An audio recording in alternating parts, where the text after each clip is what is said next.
একেবারে অবুঝ অবস্থায় এই বিদ্যাপীঠে ভর্তি হয়েছিলাম। তখন কিছুই বুঝতাম না।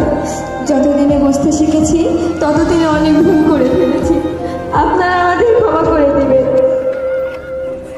আজ শারীরিক ও মানসিকভাবে আমরা কত বড় হয়েছি, কিন্তু ইচ্ছা না থাকা সত্ত্বেও আমাদের অত্র প্রতিষ্ঠান থেকে বিদায় নিতে হচ্ছে।